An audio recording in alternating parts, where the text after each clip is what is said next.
Hello everyone, welcome back to my channel. Today I am going to solve linear equation by using Cramer's rule. Here I will take one chemical engineering problem.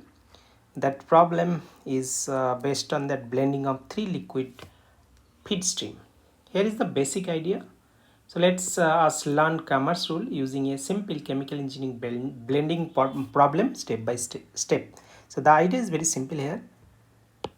Solve one unknown at a time by replacing its columns with a right hand side and taking determinants. So we'll know when I in consequent slide. Now here is the chemical engineering problem. Three liquid stream are mixed to produce 100 kg per hour of final product. The product contains A 23%, B 31% and C 46%. Now here are the three feed stream. So stream F1, I can say F1 that is A is 60%, B is 30%, C is 10%. F2 stream 2 that is 20% A, 50% B and 30% C, and F3 stream 3 that is 10% A, 20% B and 70% C. So here the unknowns, so F1, F2 and F3 are the three unknowns we have to find out by using Cramer's rule. Now first we have to do the component balance. So if I do the component balance, so again, so this is the tank. So if I balance A, so A in is equal to A out. Similarly, B in is equal to B out and C in is equal to C out. So now if you see here, so stream 1 A is 60%. So we can write 0.6 into F1 plus stream B 0.2 into F2 plus 0.1 into F3, that is equal to that final product 100. In that 100 how much A is there into 0.23. So this is the equation number 1. Similarly we can do equation 2 and equation 3. So equation B is here. So first we have to going to do the component balance of A. So 0.6 FA, 0.2 F2, 0.1 F3 into 0.23 into 100. So we'll get this. Now we'll multiply so that we will get that coefficient, that full digit, okay, not decimal. So that's why we are multiplying. So 6 F1 2 F2 plus F3 is equal to 230. So that is equation number 1. Similarly I will get equation number 2 by doing that B balance. So we'll get 3F1 plus 5F2 plus 2F3 is equal to 310. So this is equation number 2. So I'm not going to do this. So you can do from this that problem that B component is given. So from there we can do the balance and we'll get that equation 2. Similarly we'll get equation 3 by doing C component balance. So that will be F1 plus 3F2 plus 7F3 is equal to 460. Now we have three equation. We can write that 6F1 plus 2F2 plus F3 is equal to 230, 3F1 plus 5F2 plus 2F3 is equal to 310, and F1 plus 3F2 plus 7F3 is equal to 460. So these three equation I'll have to find out F1, F2 and F3 by using Cramer's rule. Okay. Now what is actually Cramer's rule? So here these are the three unknown, okay, and you want to find what is inside each box. Okay, now first find out one component determinant and then we create a new determinant for each unknown d1 d2 d3. So we'll show you how to do that. Now finally f1 will be d1 by d2 d, and f2 is d2 by d, and f3 is d3 by d. So that is the basic idea. So based on that we will calculate f1, f2 and f3. Now how will you calculate all d1 d1 and d2 then d3? So now here is our that these are the three equation. So from that three equation, that coefficient matrix is that coefficient of unknown 6 2 1 3 5 2 and 1 3 7. So this is matrix A, and right hand side is the constant matrix. So this is constant. So right hand side is a constant matrix. Now first step number 1. So first calculate D. From the Cramer rule, first we have to calculate the D. D is the determinant of that coefficient matrix. So D is 6 to 1, that we have to find out the determinant. So determinant we know 3 by 3 determinant is A into EI minus FH minus B into DI minus FG plus C into DH minus EG.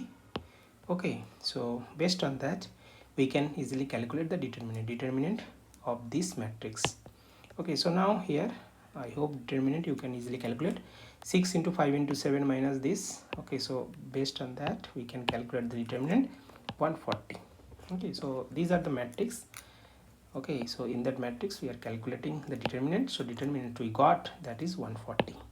Now we have to calculate d1. How will I do that? So here to find, so f1, so we have to replace the first column. So we have to replace first column with constant matrix. Constant matrix is, so we know the constant matrix, we have to replace. Matrix is something like 230, 310 and 460. So first column we have to replace with constant matrix, we'll get d1. So here we are getting the matrix. Now again we have to find out the determinant of d1. Okay, so we have to first change the matrix and then we have to calculate determinant is d1. So here the determinant, the calculation, so we'll get d1. I'm not going in the details, so you can check here or you can do, and you can finally you can match with my result. So here d1 is 2800. Similarly for so here, so after getting d1 we can easily calculate f1. F1 is d1 by d. Okay, so d1 we got and d also we know. So if we plug that, we'll get f1 is 20 kg. So we get f1 20 kg. Now similar way, so first we have to calculate d2 again.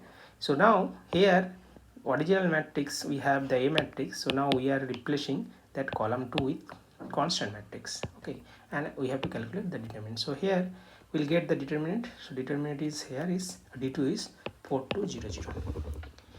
So after getting 4200 we can easily calculate f2 is d2 by d. So we know d2 is 4200 and d is 140. So from there we'll get f2 is 30 kg per hour. Now next we have to calculate d3 again. Now third column we have to replace with constant matrix. Okay, so we'll get that. So A matrix we have, and we change that third column, so we'll get d3 matrix. Now from here we'll just take a determinant, we'll get d3 values.